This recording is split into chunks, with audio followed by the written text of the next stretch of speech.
Paawit upang pangunahan po tayo sa masiglang awitan. Tawagan po natin si Brother Sainel at Brother Francis Serna.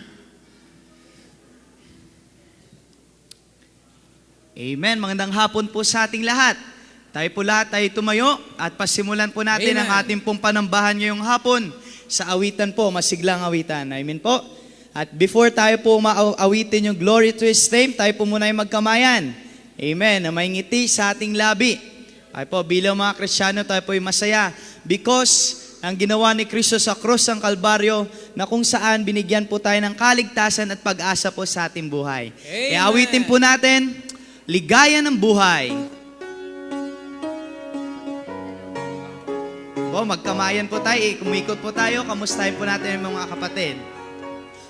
Ligaya ng buhay kung kilala mo si Kristo. Ligaya ng buhay kung siya'y manunubos mo. Babaguhin ang iyong buhay kasi ay kakamtan. Ang maging kay Kristo ay tunay na ligaya ng buhay. At siya'y magbabalik. At siya'y magbabalik. Amen. Upang tayo'y kanyang kunin. At siya'y magbabalik. At magmakapiling niya. Kaya ikaw, kaibigan, si Jesus ay pagtiwalaan upang makasama niya sa kabilang buhay. Amen. Awitin po natin, glory, all hail the power of Jesus' name. Amen. Amen.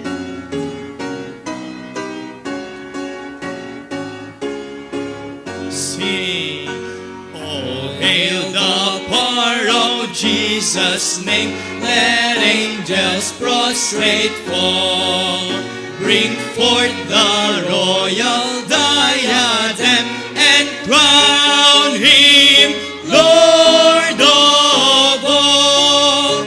Bring forth the royal diadem and crown Him Lord of all. Ye chosen seed of Israel's race, ye ransomed from the fall. Hail Him who saves you by His grace and crown Him Lord of all. Hail Him who saves you by His grace and crown Him Lord of all.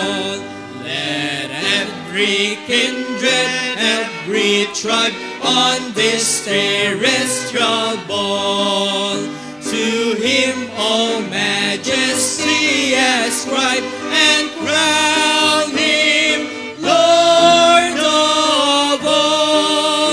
To Him all majesty ascribe and crown Him Lord of all. Oh, that with yonder sacred throng we at His feet may fall. We'll join the everlasting song and crown Him, amen, Lord of all. We'll join the everlasting song and crown Him Lord of all. Amen. At ating pong Amen. kantahin, glory to His name. Our God is worthy to be praised and honored. That's why we need to give glory to Him. Down at the cross where my Savior died, down where my cleansing from sin I cried, there to my heart was the blood applied. Glory to His name. Verse now. Glory to His name. Glory to His name. There to my heart was the blood applied.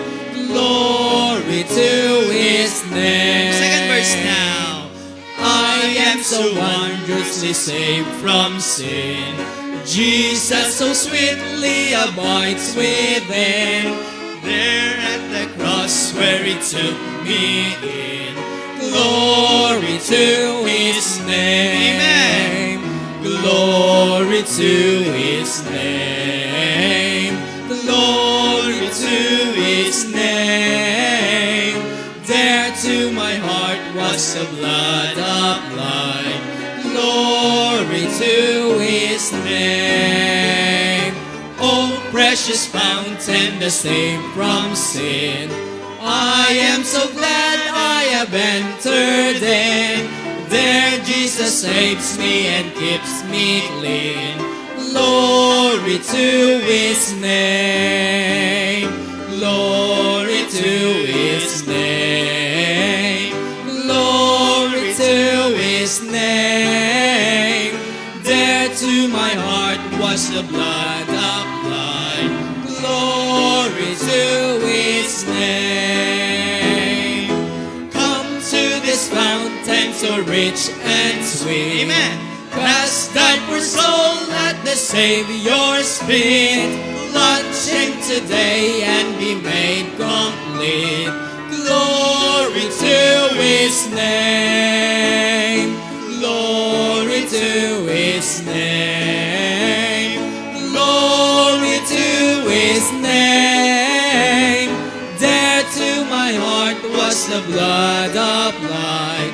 Glory to His name.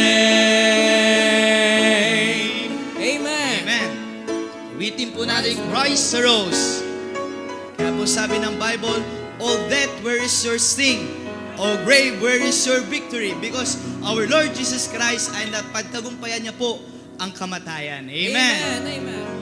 Sing, no in the grave He lay, Jesus my Savior, waiting the coming day, Jesus my Lord. Up from the grave He arose, with a mighty triumph o'er His foes. He arose from victor from the dark domain, and He lives forever with His saints to reign. He arose, He arose, hallelujah, Christ arose. Vainly they watch His bed, Jesus my Savior. Vainly they seal the dead, Jesus my Lord. From the grave He arose, with a mighty triumph o'er His foes. He arose from victor from the dark domain, and He lives forever with His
natin, a shelter in a time of storm.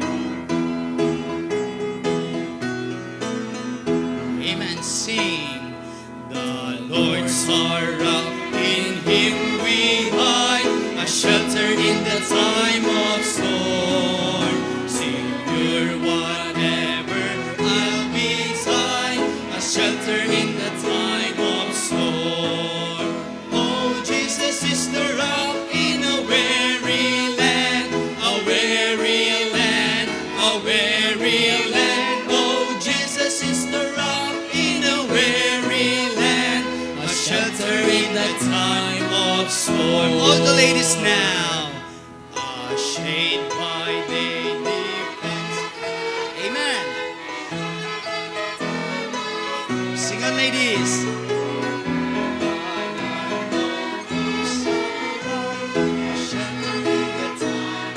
All together now. Oh, Jesus is the rock in a weary land, a weary land, a weary land.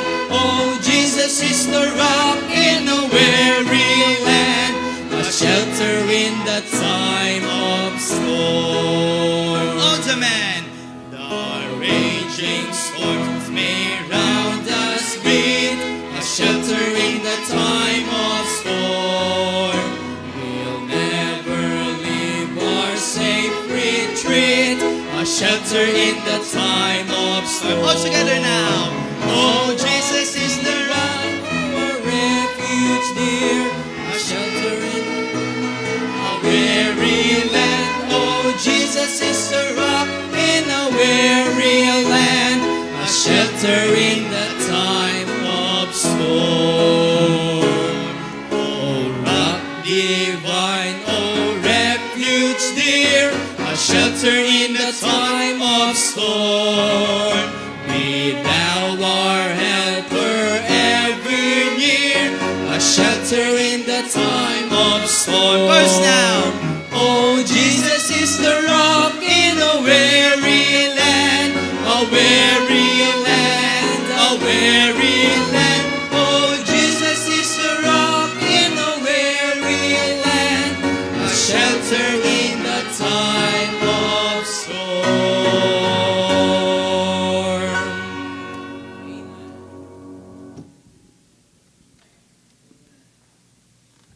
Meron ba tayong shelter? Amen. Praise the Lord. Amen. Brother William, will you please come? Lead us in the opening prayer. Amen. Maraming salamat po, Pastor. Tayo po'y mananalangin o manaming nasa langit. Apo. Kami po'y muling binigyan nyo ng pagkakataon. Binigyan mo po kami ng buhay, Panginoon, upang kami makabalik. Thank you, Lord. Dito po sa iyong bahay-sambahan upang, Panginoon, mapakinggan namin muli ang iyong mga salita na kung saan kami, Panginoon, ay binubuhay mo Thank you, at Lord. binibigyan mo ng iyong aming mga pangangailangan, Panginoon. Thank you, Lord. Amen. Ngayong hapon, Panginoon, kami po'y naririto upang muli kaming makinig at sumamba sa iyo po, Panginoon. Maraming Amen. salamat po, Panginoon, sa tanghaling ibinigay niyo sa amin pong pagkapapahinga, Amen. sa amin pong pagkain kanina. Yes. Maraming salamat po muli, Panginoon. At kami po, Panginoon, ay lubos-lubos na nagpapasalamat.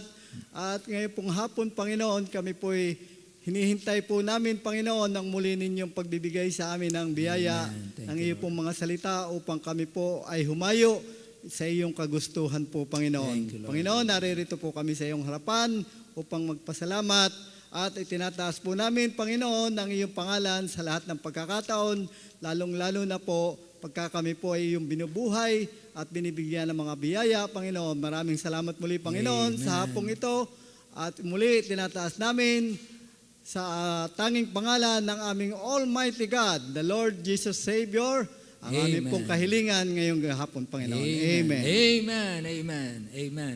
Maraming salamat po. Tayo po ay magbabasa ng salita ng Diyos. Deuteronomy chapter 13, 1 to 18. Ano ha? Sama-sama po muli tayo. Basahin natin ng malaya, malakas, at may buong paggalang ang salita ng Diyos.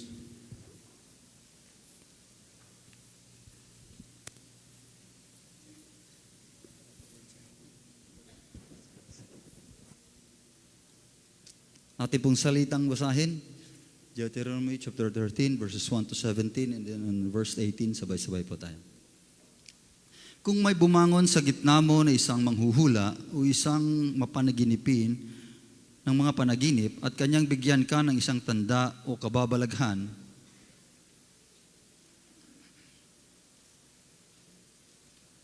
At ang tanda o kababalaghan ay mangyari na kanyang pagsalitain ka na sabihin, sumunod tayo sa ibang mga Diyos na hindi mo nakikilala at ating paglingkuran sila.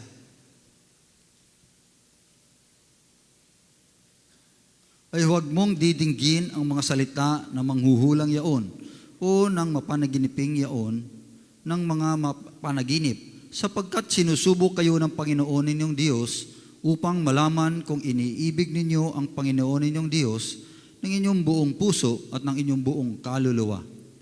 Kayo'y lalakad ayon sa Panginoon ninyong Diyos at matatakot sa Kanya at gaganap ng Kanyang mga utos at susunod sa Kanyang tinig at maglilingkod sa Kanya at lalakip sa Kanya. At ang manghuhulang yaon o ang mapanaginiping yaon ng mga panaginip ay papatayin, sapagkat siya ay nagsasalita ng panghihimagsik laban sa Panginoon ninyong Diyos na naglabas sa inyo sa lupain ng Ehipto at tumubos sa iyo sa bahay ng pagkaalipin upang iligaw ka sa daan na iniuutos sa inyong lakaran mo ng Panginoon mong Diyos. Ganito mo aalisin ang kasamaan sa gitna mo. Kung ang inyong kapatid na lalaki na anak ng inyong ina, o ang inyong anak na lalaki o babae, o ang asawa ng inyong sinapupunan, o ang inyong kaibigan, na parang inyong sariling kaluluwa, ay humimok sa inyo ng lihim na magsabi, tayo yumaon at maglingkod sa ibang mga Diyos na hindi mo nakilala, ninyo o ng inyong mga magulang. Sa mga Diyos ng mga bayan na nasa palibot ninyo na malapit sa iyo o malayo sa iyo, mula sa isang dulo ng lupa hanggang sa kabilang dulo ng lupa, ay huwag mong papayagan siya ni didinggin siya, ni huwag mong kahahabagan siya ng inyong mga mata, ni papatawarin, ni ikukubli. kundi papatayin mo nga ang iyong kamay ang mangunguna sa kanya upang patayin siya, at pagkatapos ay ang kamay ng buong bayan. At iyong babatuhin siya ng mga bato upang siya'y mamatay, sapagkat kanyang pinagsikapang ihiwalay ka sa Panginoon mong Diyos, na naglabas sa iyo sa lupain ng Ehipto sa bahay ng pagkaalipin. At maririnig ng buong Israel at matatakot at hindi na gagawa ng anumang kasamaan pa na gaya nito sa gitna mo. Kung iyong maririnig, saysayin ang tungkol sa isa sa inyong mga bayan na ibinibigay sa iyo ng Panginoon mong Diyos upang tumahan ka roon, na sasabihin, Ilang hamak na tao ay nagsialis sa gitna mo at iniligaw ang mga nananahan sa kanilang bayan na sinasabi, tayo yumaon at maglingkod sa ibang mga Diyos na hindi niyo nangakilala.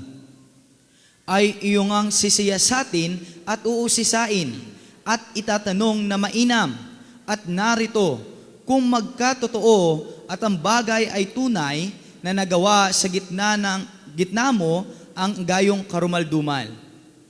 Iyong ang susugatan ng talim ng tabak ang mga nananahan sa bayang yaon na iyong lubos na lilipulin, at ang lahat na nandoon at ang mga hayop doon ay iyong lilipulin ng talim ng tabak. At iyong titipunin ang buong masamsam doon sa gitna ng lansangan niyaon, at iyong susunugin sa apoy ng bayan, at ang buong nasamsam doon na bawat putol ay sa Panginoong mong Diyos, at magiging isang bunton ng dumi magpakailanman, hindi na muling matatayo.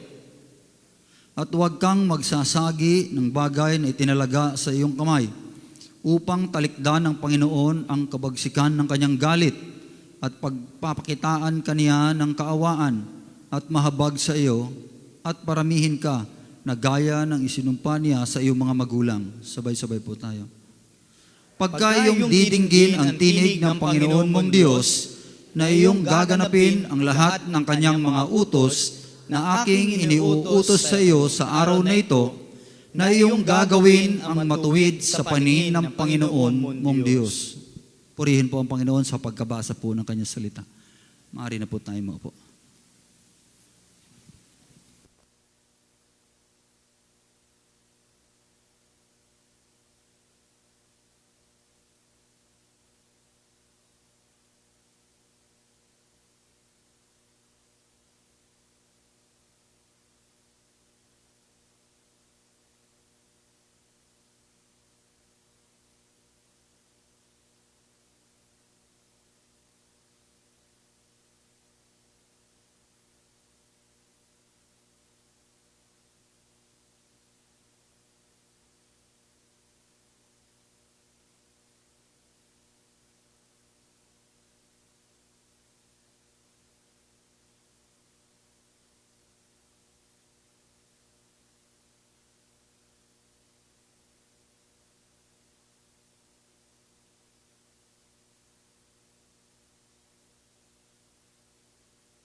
to say,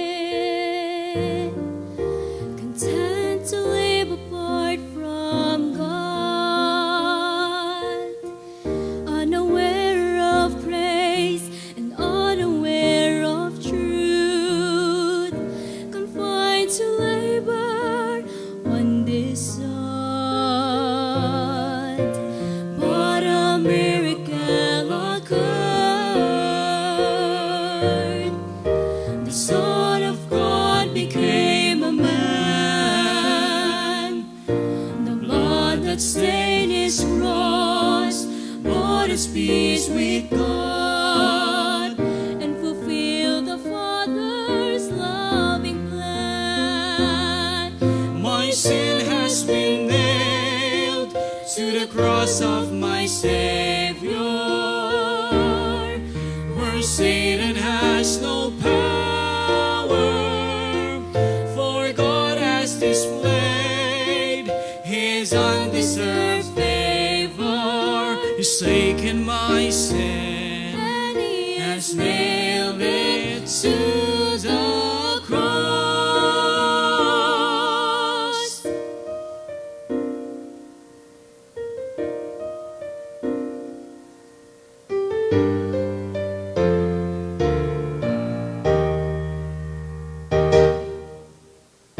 Satan's kingdom has been crushed, and we've been rescued from its chains. Holy to the Lord, we're blameless in His sight, standing in His presence without stain. without saying, And my sin has been nailed to the cross of my Savior,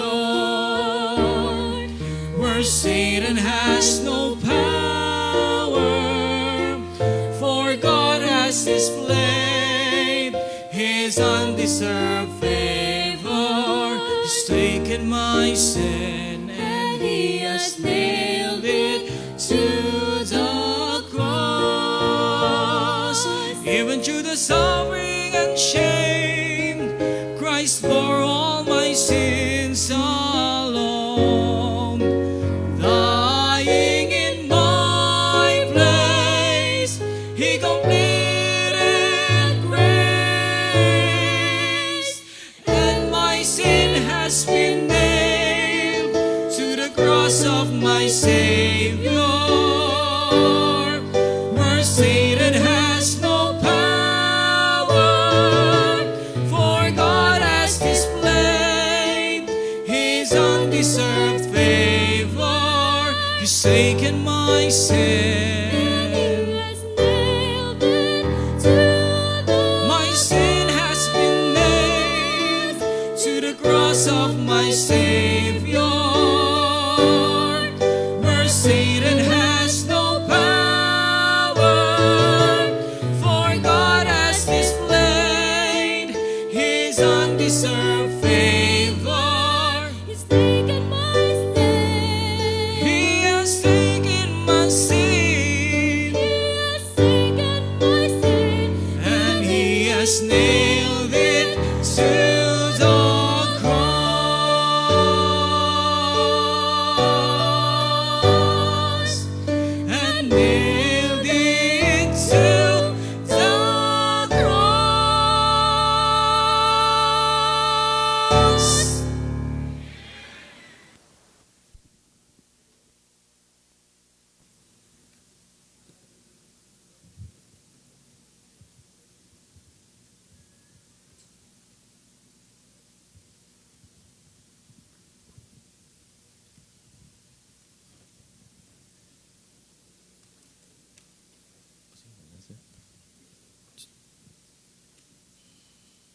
Sound check.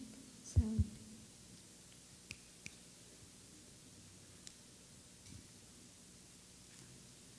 Test.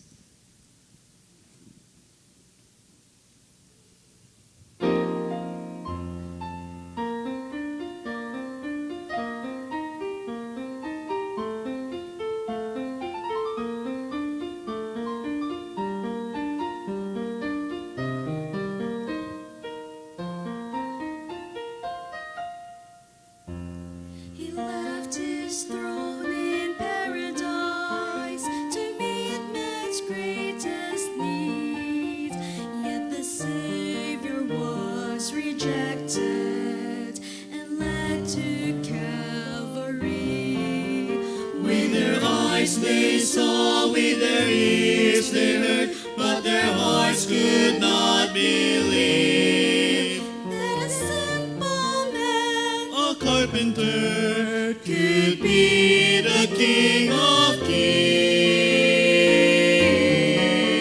By a sinful race full of unbelief, he was nailed upon a tree. Yet the day will come when the clouds will part and every doubt will flee, and every eye shall see him in his awesome majesty. Every nation shall worship at his feet, and every tongue at last confess him when he comes to claim his own, and every knee shall bow before his throne.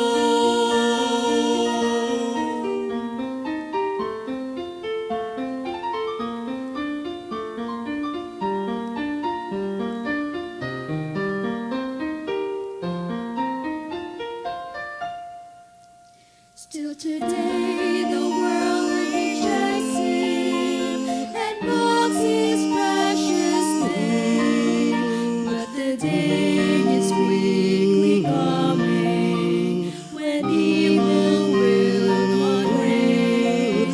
All our tears will be forgotten, all the wrong at last made right, when he comes to call his chosen ones to everlasting life.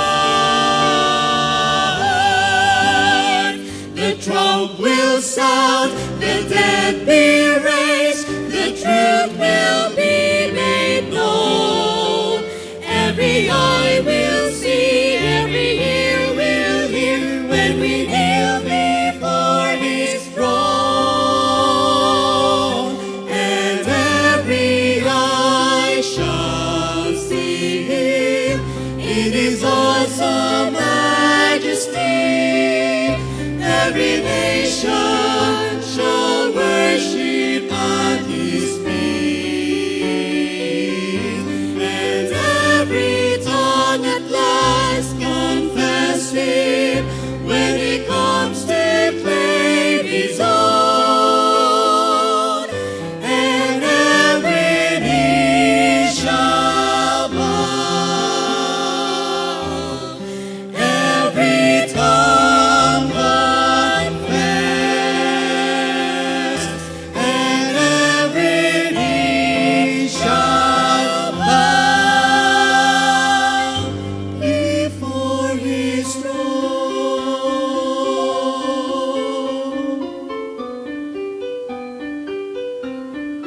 Every knee shall bow before his throne.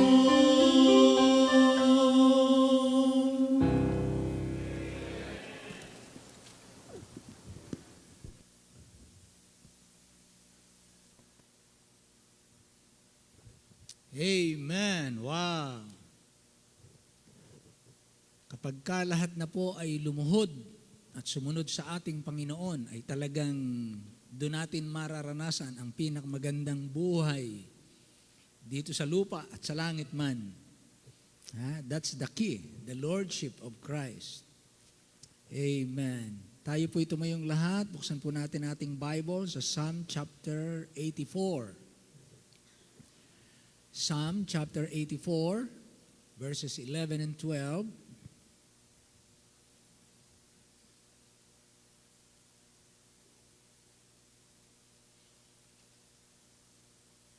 Psalm 84,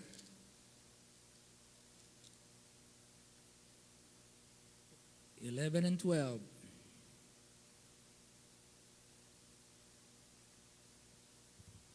Alright, basahin po natin ng sama-sama. Sabay-sabay po tayo mga kapatid. Ready? Begin. For the Lord God is a sun and shield. The Lord will give grace and glory. No good thing will he withhold from them that walk uprightly. O Lord of hosts, blessed is the man that trusteth in thee. Amen. Wow.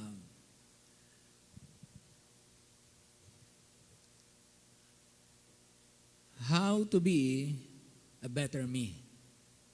How to be a better me. Ama naming Diyos, salamat po sa hapong ito, sa magagandang awitin, magagandang espiritu ng iyong mga anak. Salamat po sa magagandang patotoo na ibinigay mo sa bawat isa sa amin. Di namin ito kaya, Panginoon, sa aming sarili. We become better and better because of you. For ourselves alone, we can do nothing by ourselves alone. Salamat po sapagkat hindi pa ito ang nakikita namin sa aming sarili, anuman at gaano man ang pinagpapasalamat namin, kung ano ang kagandahan na nakikita sa aming naging pagbabago mula nang kami maligtas. Lahat ng ito ay bahagi lang ng mas magandang bukas at kaluwalhatian na darating. Kaya kung kami nagpapasalamat na sa mga magagandang pagbabago sa buhay ng bawat isa, sa lakas na aming taglay at kaayusan ng pag-iisip, ito po ay bahagi pa lamang ng maluwalhating kami na gagawin mo sa amin. Ngunit habang narito kami, haharapin namin ang iba't ibang pressures ng buhay. We will always be in constant struggles with different and opposing forces in this world. We're going to face conflicts and struggles and hurdles and hardships. But by your grace, you are our sufficiency. We can always say with Apostle Paul, I can do all things through Christ who strengtheneth me. Salamat po sapagkat merong kang mga salita na iyong ipinarating sa amin upang sa anumang aming haharapin, maalala namin ang mga katotohanan ito at matutunan naming pumayapa sa gitna man ng bagyo. Kaya maraming salamat po. Binabalik namin sa iyong papurit pasalamat. Bless you po ang bawat isa, maging ang mga makakapanood at makasama namin ngayon online. Mga kapatid namin may karamdaman, mga kapatid namin nasa pangingibang bayan, mga kapatid namin nasa kanya-kanyang tahanan, o mga kaibigan namin na makakapakinig. I-bless mo po ang bawat isa, Lord. Gabayan niyo kami muli sa pangalan lamang ng aming Panginoong Jesus. And all the people say aloud, Amen. Amen. Amen. Who will make me a better me? Makakaupo na po tayo. Who will make me a better me? Have you ever felt vulnerable to a million different dangers? Marami pong panganib sa buhay na ito at yun ang nagiging dahilan ng ating takot. Minsan wala tayong makita na tanga ng ating kamay. Minsan wala tayong kalasag sa ating likuran, sa ating tagiliran, sa ating unahan. At tayo po'y napupuno ng takot. At tayo po'y humaharap sa malalaking bagay na ano pa't masasabi nating subok na hindi natin kaya. Ngunit dito po sa ating binasa na salita ng Diyos, pinakita ng Panginoon ano ang kanyang role sa inyo at saka sa aking buhay. The Lord God is a sun and shield. And the Lord will give grace and glory. No good thing will He withhold from them that walk uprightly. So, just walk uprightly. Just trust in Him. O Lord of hosts, blessed is the man that trusteth in Thee. So, naroon po, no? Trusting and walking uprightly. Trusting in the Lord and walking upright. Nakatayo, na? Tuwid, nalakad. Upright. Sa Psalm chapter 18, verse 30, As for God, His way is perfect. The word of the Lord is tried. He is a buckler to all those that trust in Him. A better me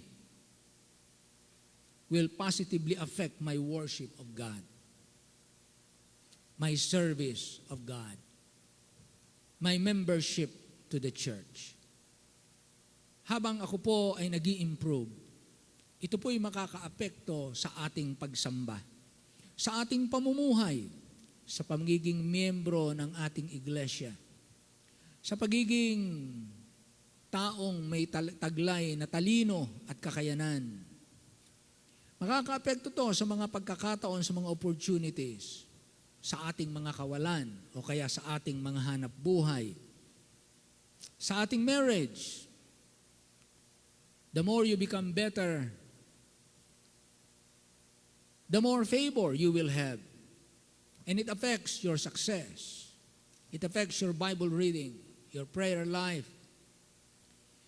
your attitude of thanksgiving, your studies, your health, your business, your sufferings, your testings, and all your ways.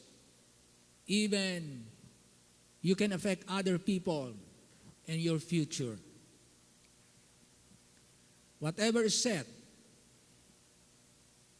for this year, the key is to become prepared by reaching our greater potential. And you must, and I must become better so that we will not become bitter. What are those things that we need? Ano ba ang kinakailangan para tayo ay talagang mag-improve? Ha? Sa anumang pressure ay hindi tayo bumigay. Sa anumang pasanin at anumang pagsubok at mahahapding karanasan, maari tayong masaktan, pero hindi po tayo pwedeng ipahamak ng mga karanasan. We need to become better. Kinakailangan mag-improve tayo dahil parang sabi natin kahit yung gulong ng sasakyan, di ba? May mga gulong na mahal. Ang mga sasakyan na gulong na yan. At makikita nyo yung kanyang uka mas malalalim. Mas malalalim yung kanyang uka. Mas malalapad. Mas makakapal ang goma. At yung mga gulong na yan ay bago mo palitan, it will take how many years? Pero kung siya ay mumurahin lamang, hindi siya of lesser quality, maybe 2-3 years, tapos na. Yung iba nga ay maaring 1 year lang. Lalo na kung tapal-tapal lang ang nabili mo na gulong. Kaya nga po, napakahalaga ng tayo ay maging better dahil it will affect everything, every aspect of our lives. So we need to be better. Sometimes, our problems cannot be solved easily because we are the problem. Minsan, hindi natin malutas yung ating problema dahil hindi pala sapat yung aking kakayanan para lutasin ang problemang yan dahil ang una kong problema ay ang aking sarili. Malibang maayos ko ang problema sa aking sarili, hindi ko maayos ang problema sa labas. Kaya kinakailangang ayusin natin ang problema natin sa ating sarili. At tayo lang sa ating sarili, hindi natin kayang gamutin ang ating sarili. May hindi nga natin kayang mabuhay sa ating sarili. Kaya dito po sa ating talataan, meron tayong mga kailangan at nabasa natin sino ang Panginoon sa ating buhay. Una, the Lord God is a sun. Siya ay araw. Siya ay araw. The sun is a life giver. The sun is a life giver. Makikita po natin, God has made nature in such a way that it is a teaching tool about God Himself. God is teaching us about Himself by giving us a teaching tool. And God used the sun as an object lesson. The sun in the sky is one of God's teaching tools because it teaches us several things about Him. Ano ba ang nagagawa ng araw sa ating mundo? Ano ba ang role? Bakit may araw na malapit sa atin? Bakit mayroong sabi nila ito isang uri ng star na malapit sa atin? Na kapag tinignan po natin anong role ng star, all life on earth is dependent upon the sun. Through the process of photosynthesis, plants, what we call producers. Producers are organisms that make their own food by absorbing sunlight and using this energy to thrive. Kaya sila lumalago, kaya sila nabubuhay, they can produce their own food.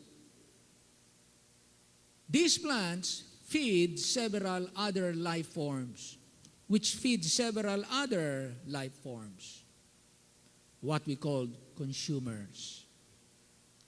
So narito ang mga halaman, at ang mga halaman na yan na binubuhay at binigay ng Diyos, sila naman ang kinakain ng mga consumers. At pagka namatay naman itong mga consumers at ang mga producers, meron namang mga decomposers na kumakain ng mga bulok para hindi tayo matabunan ng mga patay. Dahil kung ang mga namatay ay hindi nabubulok at hindi nawawala, hindi natutunaw, mapupuno tayo ng mga bulok na bagay.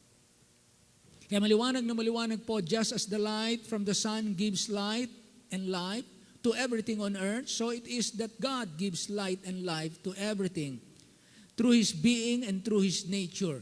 Kaya ano po ang sabi ng Acts chapter 17 and verse 28? Acts 17:28, sabi dito, for in Him we live and move and have our being. As certain also of your own poets have said, for we are also His offspring. So we cannot live apart from God. Nothing lives apart from God. Apart from God, there will be no living things or living beings. Even the angels cannot exist. Lalong-lalo na po tayo. So, sabi rito, for in Him we live and move and have our being. Imagine po natin, ano? Kaya tayo nabubuhay, there is life. God is the origin of life. Kaya hindi tayo humihinga dahil tayo ay malalakas. Ang Diyos ang nagbibigay sa atin at nagpapahintulot na tayo'y nananatiling humihinga. Hindi lamang humihinga. Paano kung ikaw ay humihinga pero hindi ka makagalaw? Kaya sabi rito, in Him we live and move. Kaya na-enjoy natin. We can freely move. Malaki ang problema, malaki ang kalungkutan kung ikaw ay buhay pero hindi ka makagalaw. Kaya para ma-enjoy natin ang buhay, we have life and we can move. And the Bible says, and have our being. Taglay natin ang ating pagkatao. Yung maayos na pagkatao. So life becomes enjoyable. Life becomes more valuable. And all these things happen in Him. Ang Diyos, Siya ang tinutukoy na araw ng buhay. Kung ang physical world at ang material world ay nabubuhay sa pamamagitan ng nagagawa na idudulot na pakinabang ng araw at nakadepende sa araw, tamang agwat ng araw sa daigdig. Tamang agwat ng araw sa daigdig. Pag sobra ka napalapit, ikaw ay masusunog. Pag ikaw ay napalayo, ikaw ay magyeyelo. Walang mag-i-exist na buhay. Kaya meron pong tamang proximity. Meron pong tamang agwat. At ang tinutukoy po ng Bible, meron tamang relasyon ang Diyos sa tao. Hindi mo siya pwedeng pangunahan at hindi ka pwedeng naroon at ikaw ay naiwan. Meron pong tamang relasyon sa Diyos na dapat nating bantayan. Dapat nating alagaan sapagkat tayo po, kapag tayo'y wala sa tamang agwat sa Diyos, wala na po sa tamang hulog ang ating buhay. So we cannot live apart from God. May mga tao po, dahil napakalaki ng pakinabang nila sa araw, sinasamba nila ang araw na literal sa langit. Now, ayon po sa record, the center of our universe is so big. Yung araw. Sa isang araw na ito, sa isang sun or star na yan, gaano yung kalaki ang araw na yan, 1,300 Earths can fit inside the biggest planet, Jupiter. 1,300 na planet Earth, 1,300 kasya ilagay sa planet na Jupiter. Biruin niyo yun. Gaano kalaking planeta ang Jupiter, kasya ang 1,300 planet Earth. But 1,000 Jupiters can fit into the sun. Wow! Ganun kalaki ang araw. It can sustain. Hindi natin kayang ubusin ang init ng araw. Ha? Eh napakahalaga, just imagine. So far, napakalayo naman ang araw sa atin.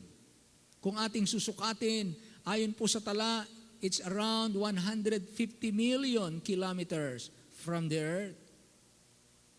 Yet, so near that it can touch us with its sunshine and protect us from diseases.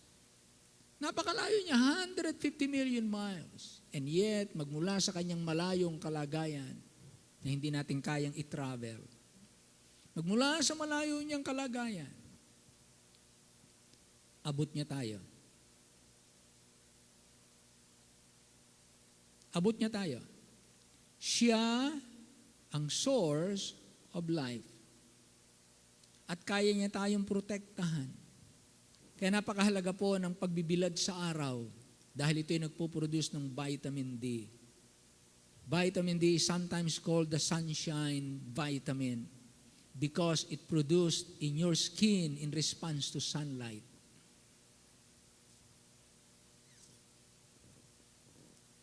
Kaya napakahalaga po.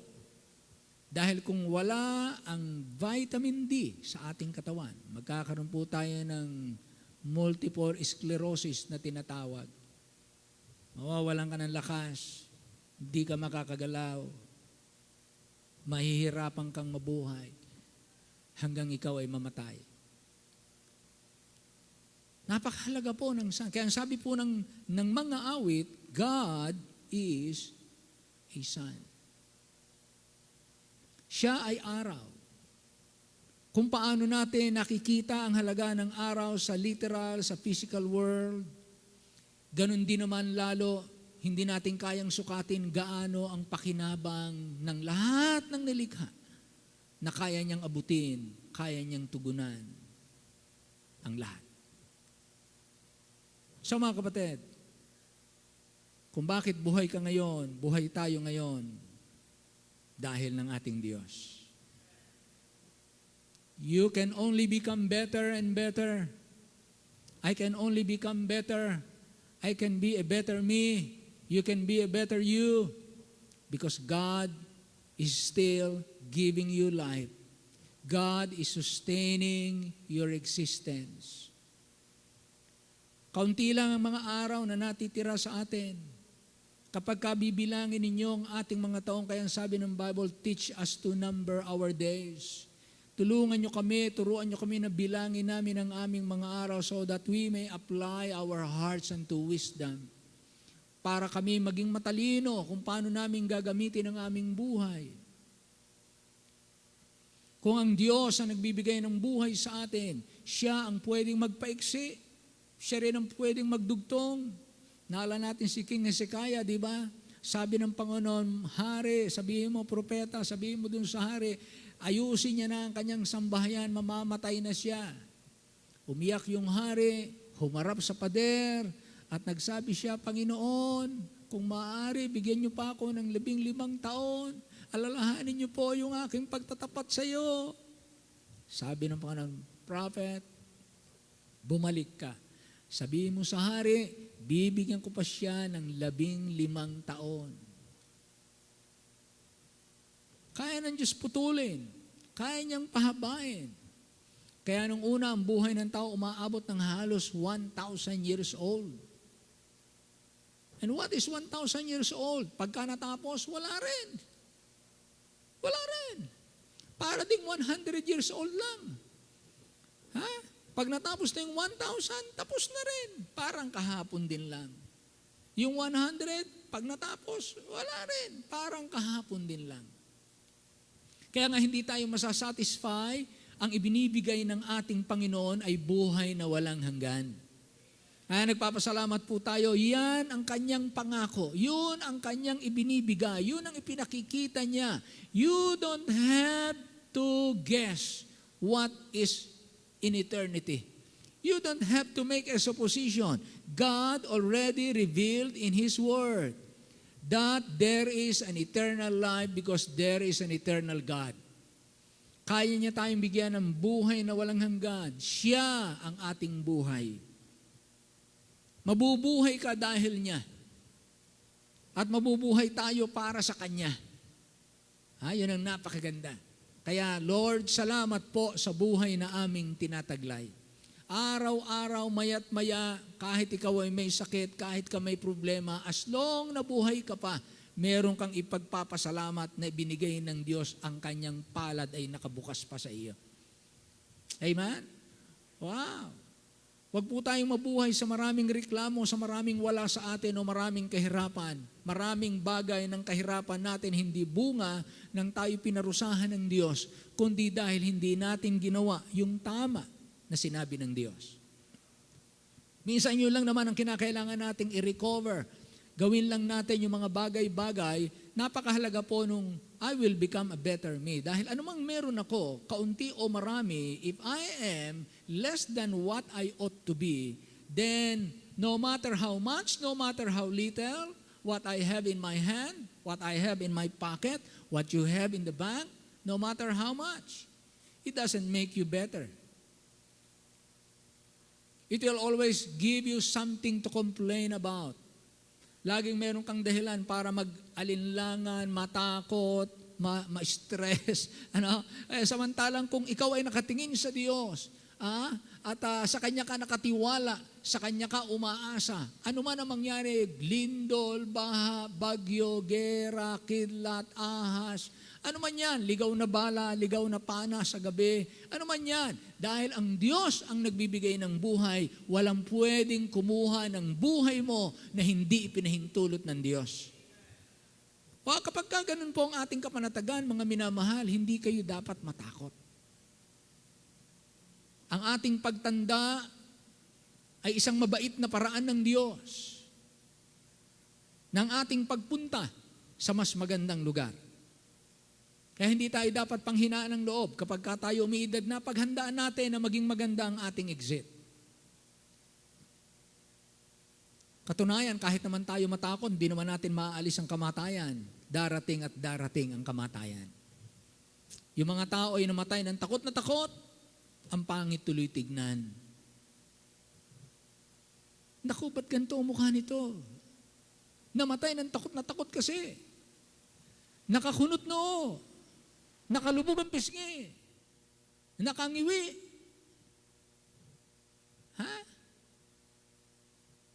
Kita ang pagtutol sa kalooban ng Diyos. Walang kapanatagan. Kaya ang pinakamaganda, bago pa dumating ang huling hibla ng ating hininga, ibigay na natin ang ating lahat ng hininga sa Diyos. Lord, it's yours to take. Lord, it's yours to use. It's for you. I give it back to you because I belong to you.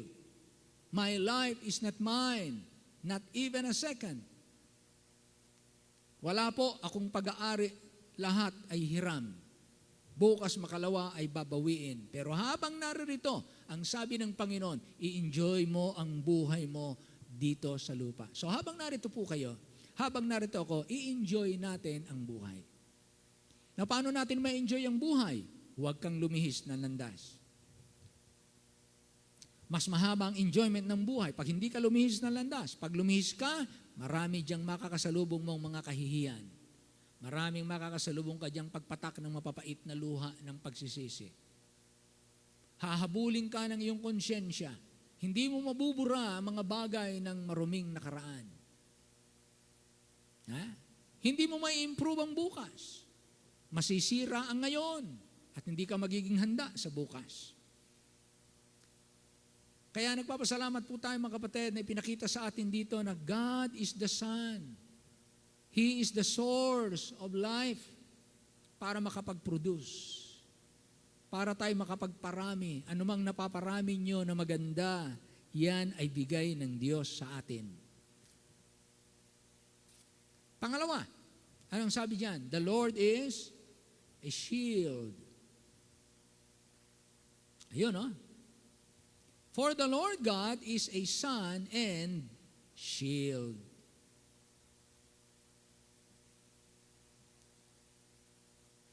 The Roman shield was a large, rectangular shield used by Roman soldiers. It was designed to provide excellent protection and was an integral part of Roman military tactics. Shield. Di ba, pag naglilipara na yung madaming pana, biruin nyo, 100,000, merong pana, napapanood natin minsan sa TV, no? Yung meron silang sangkatutak na parang board, tapos ang daming pana na nakalagay na gano'n, no? Tapos sabay-sabay na pakakawalan, uulan na gano'n, nangingitim sa bala ng pana yung langit. Kayo naman tumatakbo, sumusugod kayo, kasalubong nyo, umuulan ng mga pana. Ang tanging paraan to protect yourself is to have a shield. Habang kayo'y sumasalakay, napoprotektahan kayo ng malaking shield na ito. At kapag lumusob ang mga kalaban at kayo nagtabi-tabi ng inyong shield, siya'y nagsisilbing pader para hindi mapasok ng kaaway ang inyong teritoryo. Mahalagang shield. The shield of faith. Sa Psalm chapter 18, verse 30, sabi dito, as for God, His way is perfect, the word of the Lord is tried, He is a buckler. At tinignan ko po ang buckler. Ang buckler, it refers to sa small, round shield. Kanina, yung shield na rectangular, malaki yun. Cover, pati paa. Ito namang buckler, it refers to a round shield that was used in Europe during the medieval and Renaissance period. It was typically carried by infantry soldiers and was designed to protect against close-range attacks. So yung shield, kahit sa malayuan na atake, magagamit mo siya. Cover ang buo mong katawan. Malaki siya. Shield. Pero itong buckler, ito'y maliit lamang na bilog na pangsalag kapag ikaw ay tinaga. Close combat. So ito po ay protection na ibinigay ng Diyos sa inyo. Now we are in a battle. Kaya binigyan po tayo ng Panginoon at itinulad siya para kayo maging mas ma-improve ang ating pagkatao. Kinakailangan tayong gumamit ng shield and buckler. Merong warfare. In 1965, Donald Gray Barnhouse wrote a book about, it is called The Invisible War. It is the battle for your mind. And that the battle is vicious. It is intense. It is unrelenting. And it is unfair. Because Satan never plays fair. Si Satanas ay gumagamit ng daya. Kaya ang labanan ay hindi fair. Pero binigyan kayo ng Panginoon ng shield. Meron pa tayong helmet to guard our head, to guard our minds. Kaya hindi dapat nag-aalinlangan, hindi dapat natatakot, dapat laging, I will go in the strength of the Lord. Yung espiritong matatapang, espiritong mababangis sa kalooban ng Diyos, yung kagaya nila ni Job, nang sabi ni Job, kahit paslangin ako ng Diyos, magtitiwala pa rin ako sa Kanya. Pambihira, walang urong-urong, walang urong-urong. Sabi niya, kahit ako'y patayin ng Diyos, magtitiwala ako sa Kanya. Imagine niyo yung salitang yan.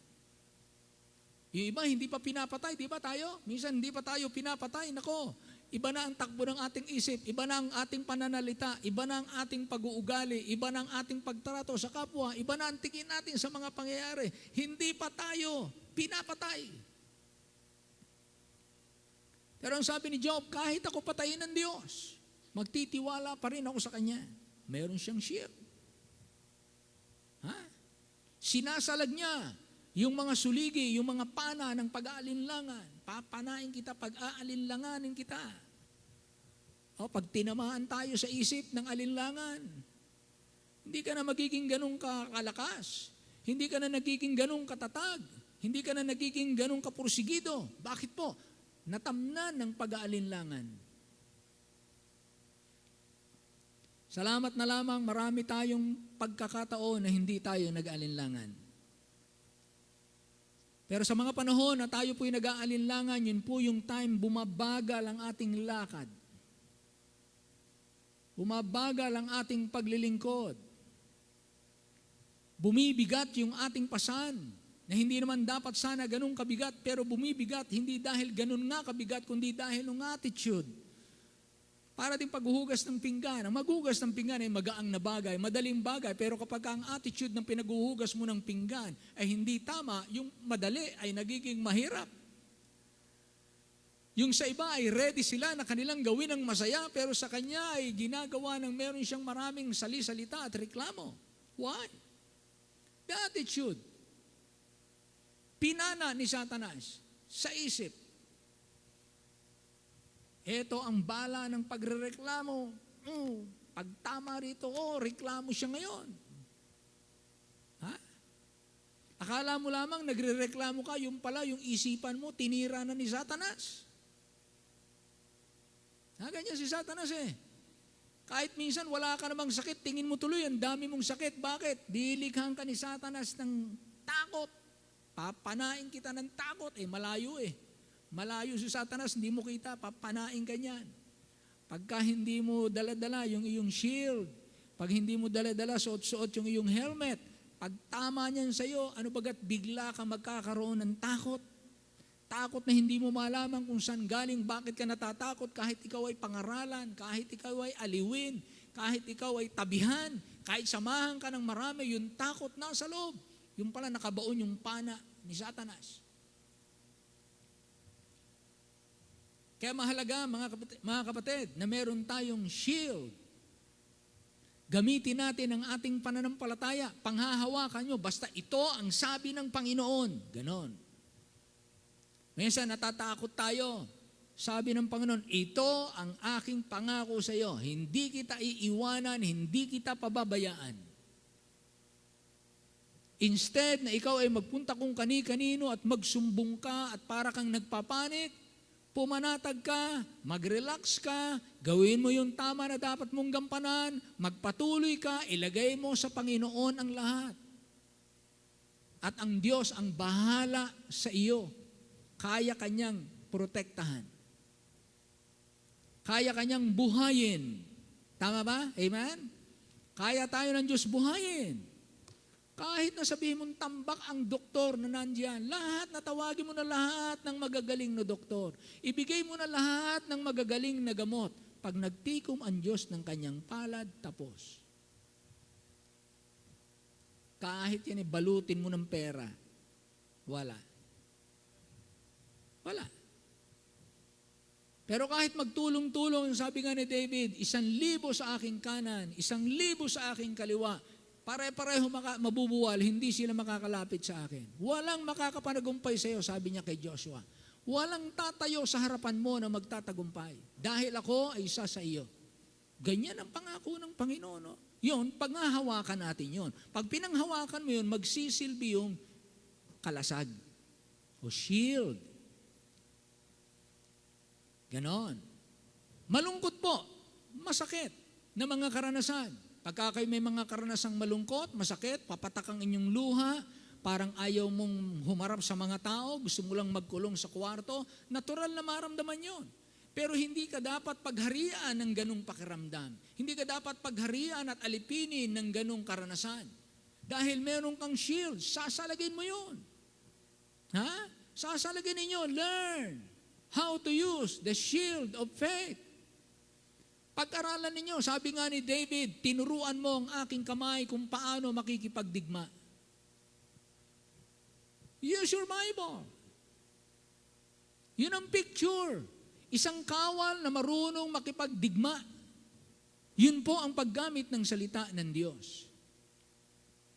Pagka tayo nahihirapan sa buhay, huwag kayong mawawalan ng pag-asa.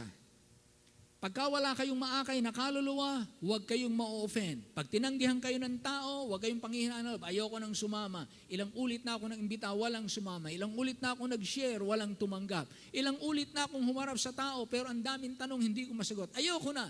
Sabi ng Bible, no. Huwag kang ayaw. Damo na ginagawa mo, bukas makalawa, pakikita ng Diyos sa iyo, hindi araw-araw ganyan ang karanasan. Bukas, bibigyan kita ng magandang karanasan. Ngayon, bibigyan kita ng parang hindi magandang karanasan. Patitikimin kita na hindi ko mo ako'y sumasa iyo, lahat ibibigay ko sa iyo agad-agad. Pararanasin kita, paano mo gagamitin ang salita ng Diyos. Kaya ang mga alagad, isinama niya sa dagat, sabi niya, let us go to the other side. Sinama niya, they went to the other side, but didn't they know na meron palang storm at the middle of the lake? Hindi sinabi ng Panginoon, but God, the Lord Jesus Christ was prepared for that. Alam natin, ang Panginoon ay handa siya sa bagyong yon. Natutulog ang Panginoon. Relax. Pero yung mga alagad, anong sabi nila? Carest thou not that we perish? You see, what fear, wrong fear, can do. Nagkakaroon tayo ng false accusation sa ating Panginoon. Nagsasabi tuloy tayo na, carest thou not? Ha? Carest thou not? Pag hindi natin kilala ang Panginoon, nagkakaroon tayo ng wrong interpretation. Ito ba'y kalaban o kakampi?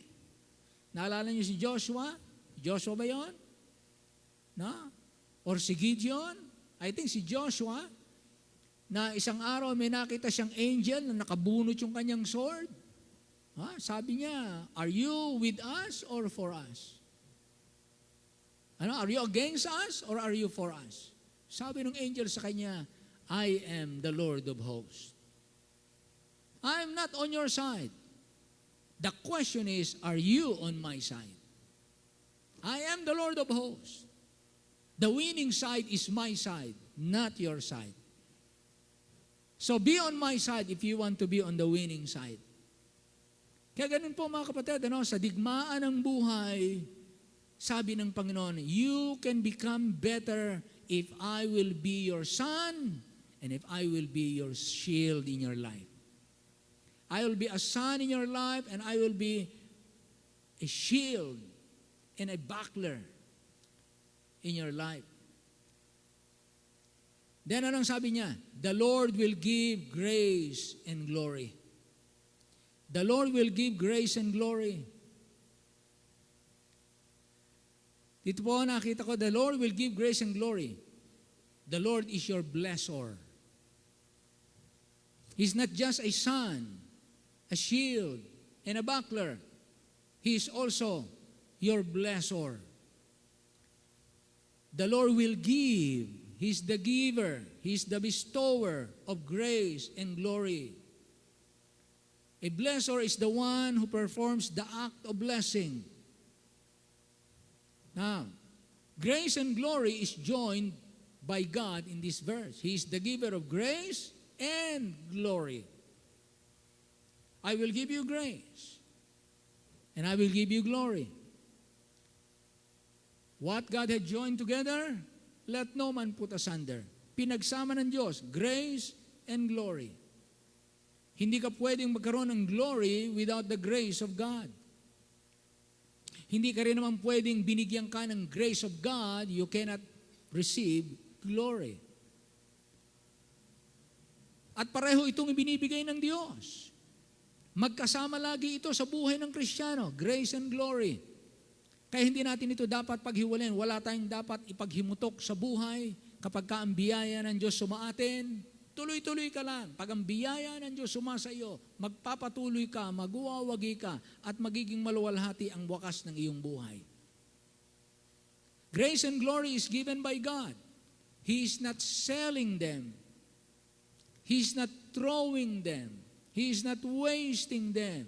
He is bestowing His grace.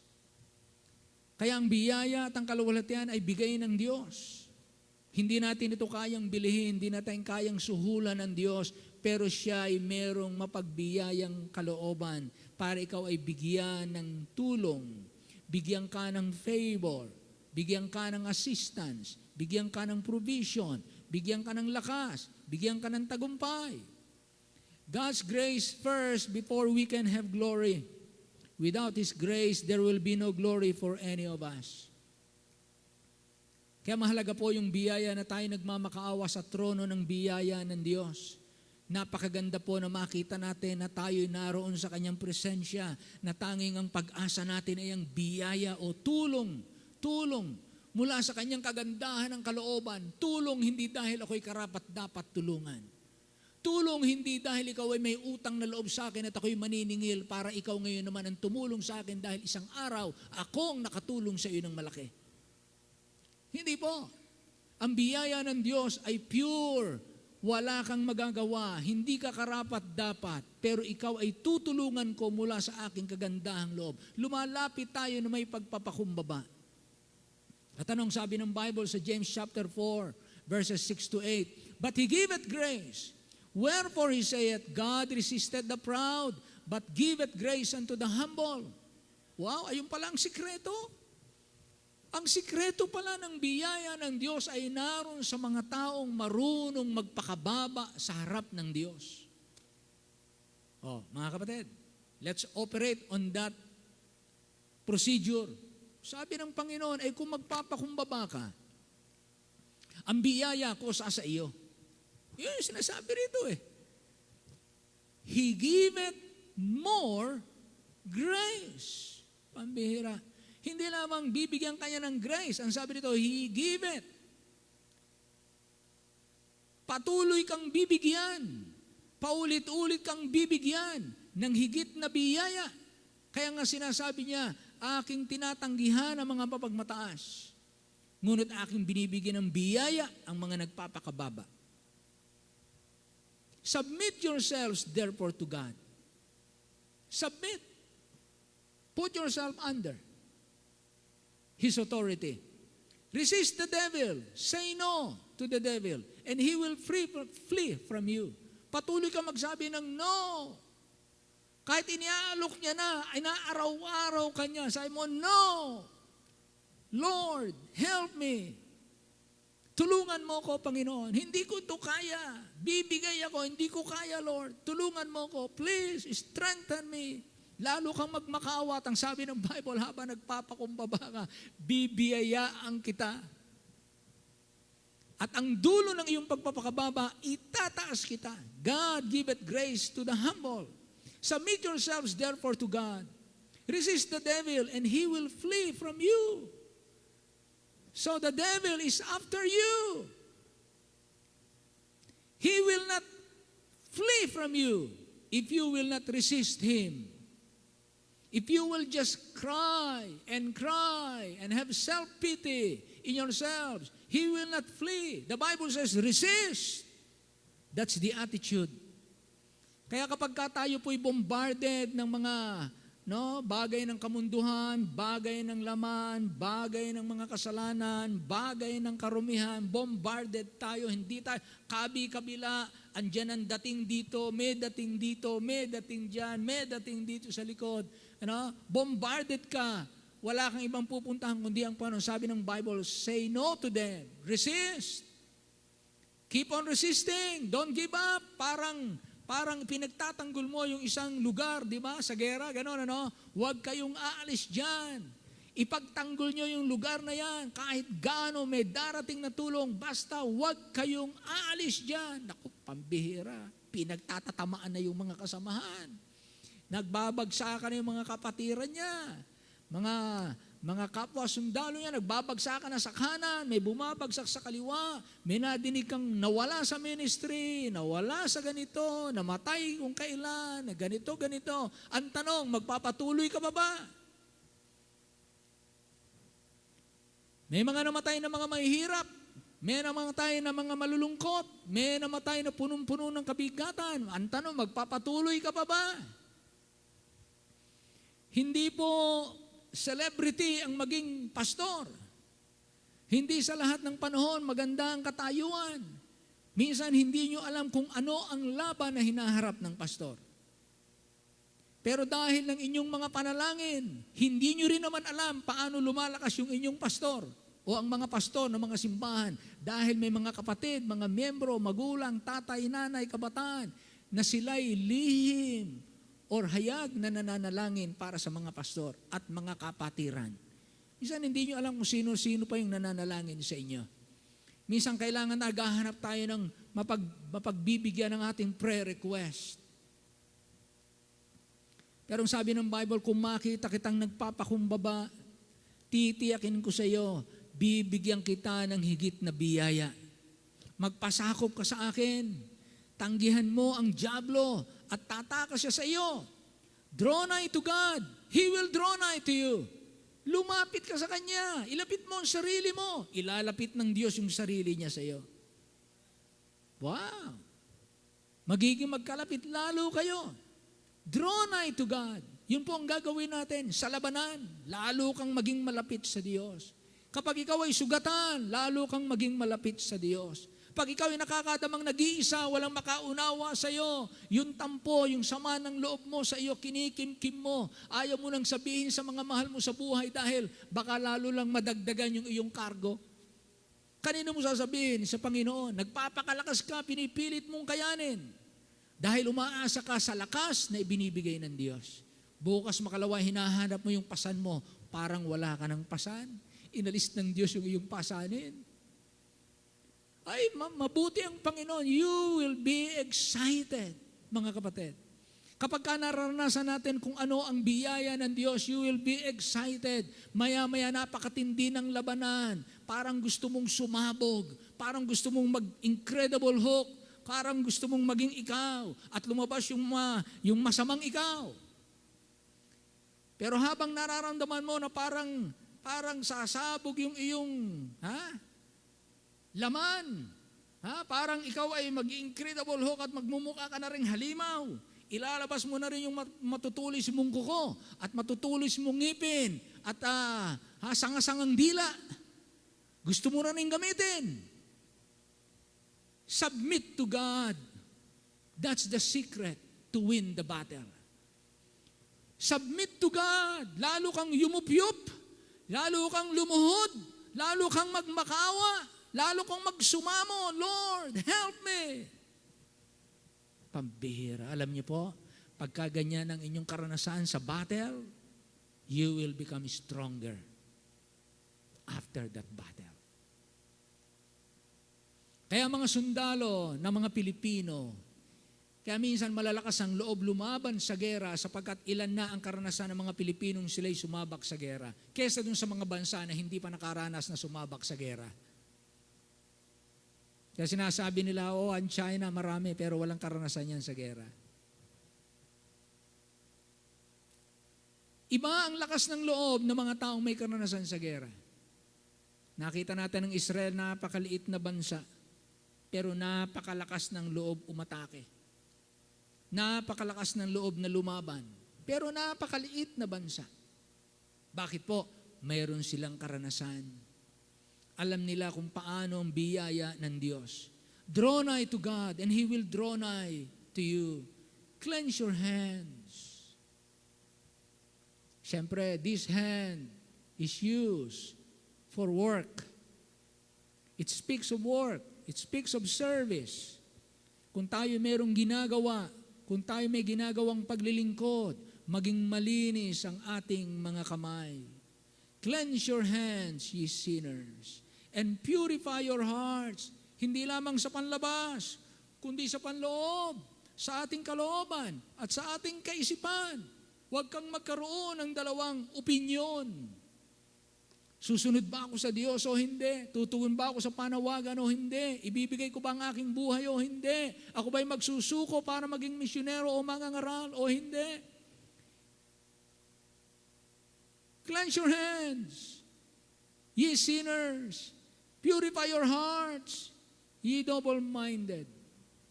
Purify your hearts. Glory is always the end result of God's grace. 1 Peter chapter 5 and verse 6, the Bible says, humble yourselves therefore under the mighty hand of God, that He may exalt you in due time. That is glory. Ha? Humble yourselves therefore under the mighty hand of God. Huwag mong sabihin, hindi ako karapat dapat sa pagsubok na ito. Hindi ako dapat tratuhin ng ganito. Hindi ako dapat makaranas ng ganito. Sabi ng Bible, magpakumbaba ka, sabihin mong, Lord, ano man ang suffering na nararanasan ko ngayon, I know this is less than what I deserve. What I deserve is sufferings much, much greater than this because I am a great sinner. I'm not even worthy of your grace. Lord, I'm not worthy. Thank you, Lord, for giving me only this kind of intensity of sufferings. Kaya nagpapasalamat po tayo. Humble yourselves, pero meron time. Sabi ng Panginoon, okay, sige anak, ikaw ay magtiyaga ka lang anak. Tiisin mo lang, sige lang, tuloy ka lang. Wag mong tanggihan yung pinapakain ko sa iyo. Kahit mapait yan, meron niyang idudulot na kabutihan sa iyo. Kahit magaspang sa dila mo, nguyain mo, lunukin mo, kailangan mo ng mga fiber sa iyong katawan. Ha? Oh, ganon. Wag laging yung gusto mo ang hanapin mo. Submit to God. At ang sabi ng Bible, when you learn to submit to the will of God, when you learn to submit to the ways of God, then God, in His due time, I will exalt you. Itataas kita. Kaya ang Diyos ang maglalagay sa iyo sa mas magandang ministry.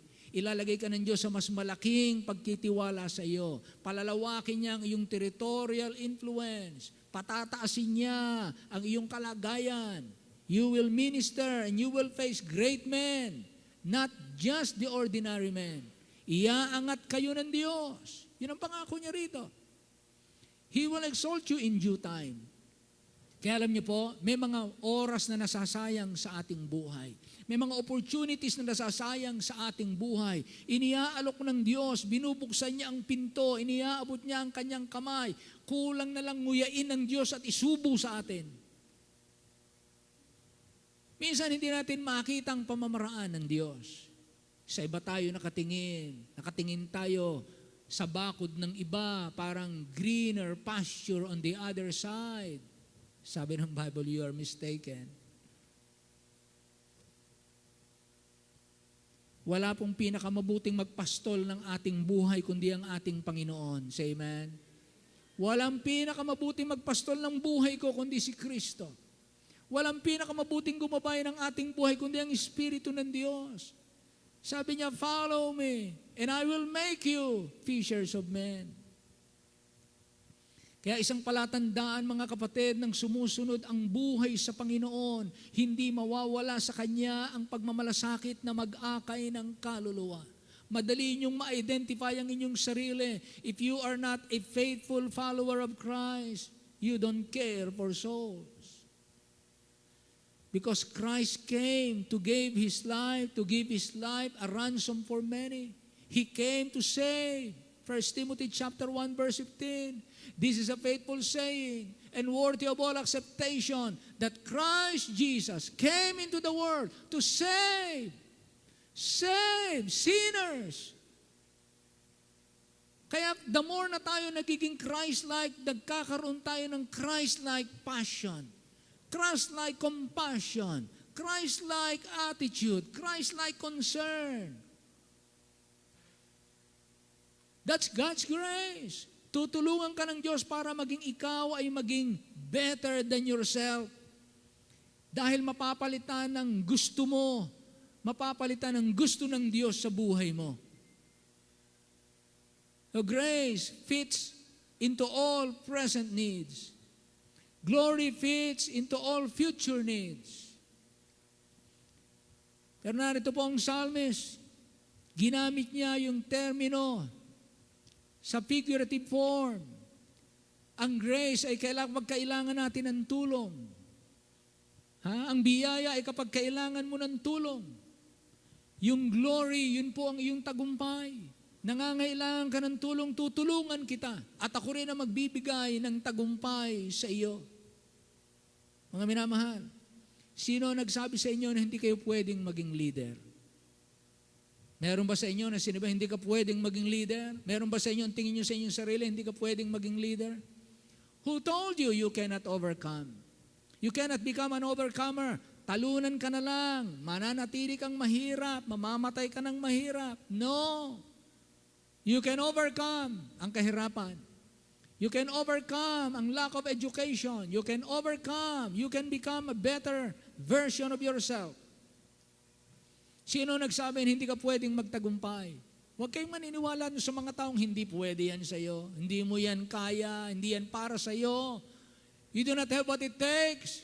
You cannot win. Kaya maniniwala dun sa mga sabi-sabi ng tao. Ang salita ng tao ay hindi pwedeng mangyari kapag hindi kinasihan ng Diyos.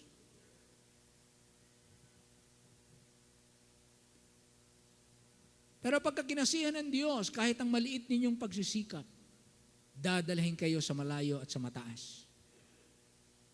Sa mga kapatid, huwag kayong matakot maglingkod. Huwag kayong matakot mag-attend. Isang araw may kausap ako, sabi niya, Pastor, how are you going to say to these people when they say, I don't believe that? How are you going to witness when they say, I don't believe that? Sabi ko sa kanya, kapag ka sinabing, hindi ako naniniwala dyan, di tanungin mo siya, ano ang iyong dahilan? Bakit hindi ka naniniwala? Dahil kung iyong dahilan ay tama at hindi dapat paniwalaan nga, isama mo ko dyan sa iyong hindi paniniwala. Bigyan mo ko ng dahilan. Bakit hindi ako dapat maniwala? Pagkumparahin naman natin yung dahilan, bakit dapat kang maniwala? Kung hindi ka naniniwala na si Kristo ay tagapagligtas, bakit hindi ka maniniwala na si Kristo ay tagapagligtas? Anong dahilan mo? Bakit hindi matitiyak ang langit? Bakit siya hindi lang basta propeta? Ha? Bakit? Anong dahilan mo? Bakit hindi siya Diyos? Bakit siya anong dahilan mo? And I will give you reasons why. So nagkakaroon kayo ng conversion. Hindi ka nagiging mayabang. Nagtatanong ka sa Kanya, ano yung dahilan mo? Nagkakaroon kayo ng discussion, change of notes. Oh. Dahil alam mo yung sinampalatayanan mo. Sabi ko sa kanya, alam mo, ang isang pwede mong gawin, i-share mo yung ginawa ng Diyos sa buhay mo. Dahil ikaw mismo ang nakasaksi, paano nabago ang buhay mo. Hindi niya pwedeng tanggihan yung iyong karanasan. Dahil ikaw ang nakaranas noon, hindi siya. Hindi niya alam yung karanasan mo. I-share mo, ito ang ginawa ng Diyos sa buhay ko. This is what God did. This is what happened when I put myself under the Lordship of Christ. When I accepted Christ as my Savior. Kaya wag po kayong maniniwala sa mga hindi kayo magtatagumpay. Mabibigo kayo. Hindi, mga kapatid, walang pwedeng magsabi na mananatili kang mahirap. Bukas makalawa, pag inangat ka ng Diyos, walang makakahadlang. Kaya nga sabi ng Bible, pag pinagpala ng Diyos, walang pwedeng sumumpa. Pag sinumpa ng Diyos, walang pwedeng magpala. Kaya anong sabi sa Romans? If God be for us, anong karugtong? Who can be against us? If God be for us, who can be against us?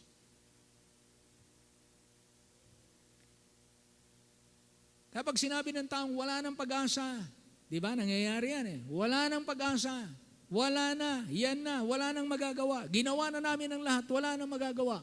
Kayo walang magagawa. Hindi ibig sabihin lahat ay walang magagawa. Maaring ang Diyos merong iba na gagamitin para merong pang magawa. Pag sinabi naman tayo, hindi na kayo pwedeng magkaanak. Ha? Hindi na kayo magkakanak. Yang edad mong yan, hindi ka na pwedeng magkaanak. Kung manganak ka man, hindi maganda ang inyong magiging anak. Walang pwedeng magsabi nun sa inyo. Only God can tell. Kaya sa Panginoon tayo titingin. Sino ang magsasabi na hindi ka makakapag-abroad? Sino magsasabi na hindi ka matatalo? Sino magsasabi na walang tutulong sa iyo? Sino magsasabi na ang iyong lahi ay isinumpang lahi? Sino nagsabi sa iyo na huwag mo nang subukin pa, huwag ka na mag-effort, walang kabuluhang magsikap ka pa? Pakinggan niyo po ito, itong sabi ng Proverbs 16:7. When a man's ways please the Lord, he maketh even his enemies to be at peace with him. Ha? Ito sabi ng Proverbs eh. When a man's ways please the Lord, he maketh even his enemies to be at peace with him. Pati mga kalaban mo, walang magagawa pag nalugod natin ang Diyos. So ang susi, mga kapatid, lugurin natin ang Diyos. Yun lang ang susi. Ang buhay natin dito sa lupa, meron tayong nilulugod. It's either ating sarili o ang sino man. Pero dapat po maliwanag sa atin, isa lamang ang ating lulugurin, ang Diyos lamang. Amen? So itatak po natin sa ating puso na ito lamang po ang aking gagawin, ang aking lugurin, ang aking Panginoon. Sabi ng ating Panginoon sa John 8:29, He that sent me is with me. The Father had not left me alone, for I do always those things that please Him. Lugurin natin siya. Yun lang po ang ating gawin.